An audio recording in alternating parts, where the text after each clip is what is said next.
So guns are this weird thing where they're valuable in and of themselves, so they need to be protected from the outside world, and the outside world needs to be protected from this potentially dangerous item. It's this weird overlap that doesn't really happen that often. This video is part of a series where we do a deep dive on various firearms related topics. Today we're going to be talking about where to store your guns. Now there are a bunch of different risks when it comes to gun storage, the most obvious being theft. I will say that the most common type of theft is the theft of opportunity. Planned and advanced heists are exceedingly rare. Nobody is going around doing Italian job style heist to take your Turkish shotgun collection. Don't you want to see what's inside? Absolutely. What happens is the, oh, that's a gun, I'll take that, style of theft. That is predominantly what happens in the real world. Proper gun storage should also mitigate the risk of natural disasters, whether that be fire, tornado, hurricanes, what other wrath of God is local to your neighborhood. You have to protect against that. Along that same vein, you have the risk of water, humidity. You don't want your gun collection to get covered in mold, corrosion, and rust. A big thing with firearm storage is keeping them out of the hands and away from people who shouldn't have them. Now obviously if you have kids, that's a major concern, but I'm going to extend that beyond kids and just say people in general who you wouldn't trust with guns. You're going to have to make a judgment based on your environment, who you interact with, and their maturity level on if your guns need to be secured to a higher level. Now these risks aren't just somebody doing something stupid and a negligent discharge puts a hole in your drywall or something worse. These can also be people that are familiar with guns. I know somebody who had a gun loaded, ready to go next to their front door. They had a buddy over, that buddy was familiar with guns and all that. He happened to see the gun, picked it up, hey, this is a neat gun, unloaded it, checked to make sure it was clear, looked at it for a minute, set it back down. He left it in an unloaded state. The owner did not know this, and so after the buddy left, time had passed. All of a sudden the owner is suddenly put into an oh shit situation. I need a gun right now. The gun's not in the condition he expects it to be in. He's gonna have a really bad day. Another aspect of firearm storage is simply organization. It might sound stupid, but people can lose guns.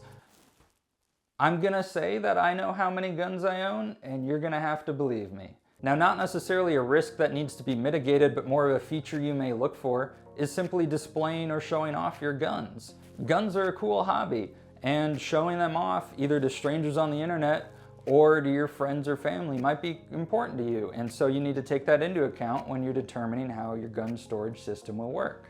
One thing that definitely is a requirement, depending on where you live, is the legal obligations to store your guns. A lot of states have rules. If somebody's under the age of 18, they have to be locked up in a certain way. Other states, they have blanket rules. If you're not in possession of the gun, they need to be locked and secured in a certain way. Now, I'm not a lawyer. You're going to have to ask the tea leaves about the specific rules of where you live, but that's definitely something you have to keep in mind. Now those are the risks. Let's go into exactly how you protect your guns. Number one, I would say get insurance, and you're going to need a gun-specific policy.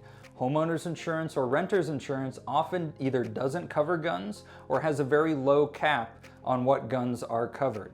I know for my homeowner's insurance policy, I had a cap of around $2,000, which certainly does not cover my collection. I had to go out and get a specific policy made just for my firearms collection, and this is a regular thing that insurance companies can do. It's kind of in the same vein as people that like insure their coin collection or their art or their other valuable private property outside of their homeowner's insurance or renter's insurance. As an added benefit, this isn't tied to your home, so if something were to happen to your stuff outside of the home, you are still covered. As a quick aside, I will also say to include accessories or ammo if it makes sense for you. A lot of people will just insure their guns and leave thousands of dollars worth of night vision ammo, scopes, etc. just completely uninsured. So in the event your house does burn down, yeah, you get the money for your gun back, but you're out all this other money on scopes, night vision ammo, whatever, that might add up to more than the actual gun is worth. All right, now let's get into specifics on how you actually physically store your guns. I know it looks cool on TikTok or YouTube Shorts, but you do not need a Wi-Fi, Bluetooth, fingerprint, DNA, retinal scanner for your Glock at your bedside table. It is stupid, it will break, it will get you killed. If what you're looking at buying shows up on the TikTok shop or Temu, just don't. It's not worth it. Don't buy that. And speaking of really dumb gun storage things that I hate, do not keep a gun in your car. You do not need a truck gun. Over 100,000 guns were stolen in 2022. Over half of those were from vehicles. Now that's not to say that you shouldn't carry a gun while you're driving. Road rage is definitely a thing to be concerned about. There are a lot of reasons to have a gun on you when you're in your car, but keep it on you. Also, this male fantasy notion that you're gonna be out driving around running errands, society is just instantly gonna collapse. So you grab your get home bag out of your trunk, your truck gun, and walk across the state like some sort of Book of Eli refugee to get home into some sort of safe zone. It's just totally ridiculous. Do not keep a gun in your car. It will get stolen. It is idiotic. Have a gun on you, carry with it on you, but when you leave, take it with you. I may just have to make a dedicated video ranting about truck guns at some point. It drives me insane. Now, actual methods that store your guns properly, one of which is secrecy. Security through secrecy is a totally viable method. There are a lot of different little hidden bookshelf, secret furniture options that hide a gun in plain sight, but still in a locked manner. This doesn't mean go hiding guns in cereal boxes. There's a lot of different options that use an RFID card, either off your phone or a little dongle. Some of them are just a little combination button, or some of them with a fingerprint. Get something that actually locks. Now, I really wouldn't recommend this if you have kids or people over that you wouldn't really trust around guns. I have a friend who has a gun in pretty much every room of his house, and you just go to open his cabinet, grab some potato chips. Oh, that's a Glock 19 loaded, ready to go, right there.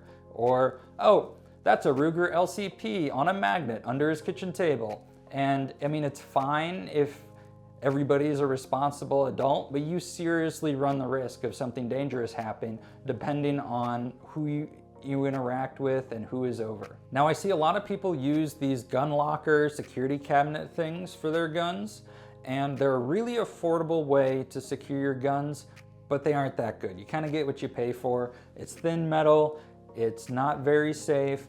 I would recommend these for people who's just like, I want to stop my 12-year-old kid from getting my gun. If you just want minimal security at an affordable price, they can be an option. Along that same vein, you kind of have the Fudd cabinets, where you have like a glass pane and guns behind it. You might have a little lock on the glass. It won't really stop anybody trying to get your guns.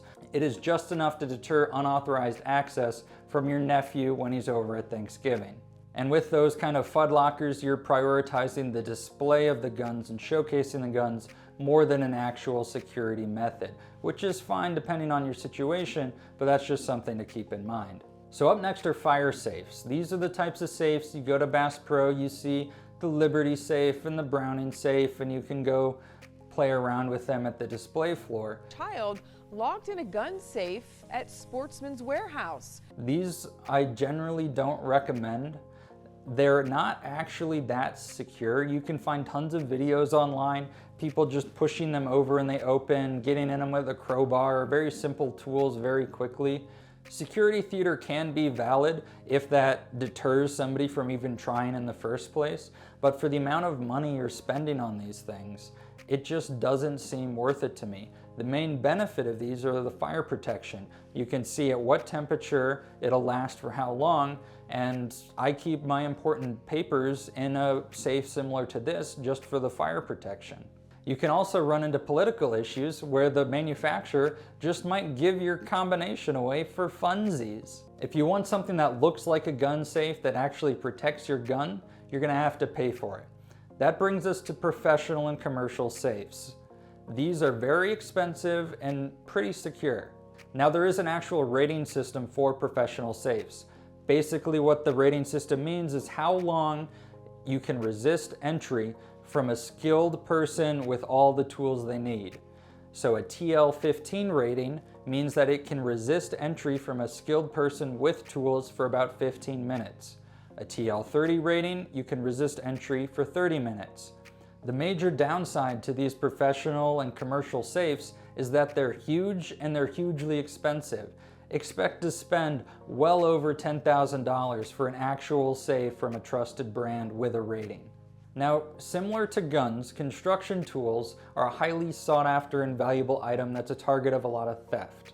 Unlike stuff that's advertised to guns, Jobsite security boxes are actually reasonably affordable. Something like a knack box is going to set you back a few $100. You can end up with something that's a lot more secure than things advertised for gun storage while spending less than half the price of a traditional gun safe. Now, at the pinnacle of gun storage, we have safe rooms and gun walls. The idea is you secure an entire room so you can mitigate all the risks of the stuff we talked about before, and then you're free to set up a gun wall and display all your guns in a nice manner. This gun wall behind me was made by HoldupDisplays. Now, full disclosure, they did provide the slat wall and hooks and everything for my gun wall, but I've been using their products long before they reached out to sponsor this video. My first gun wall used their track system. I paid for it all out of pocket. This is a really affordable way to set up a gun wall. I think their set of this runs under $100. And when you have the budget, you can graduate to their slat wall system. They have lots of different hooks and hanger styles and things like that. You can store bows and archery equipment. You can store helmets, plate carriers. There's shelves, there's rifle racks, there's pistol racks, there's racks of rifles. You can pretty much put whatever you want on these walls and it's totally solid. So in conclusion and kind of summarizing everything, do not leave a gun in your car. Do get insurance for your guns. Do not fall for overpriced gun safes. Real safes are expensive, and if you are going to shell out the money for an expensive gun safe, consider instead putting that towards a dedicated room, and then you can have a cool gun wall like this. Thanks for watching.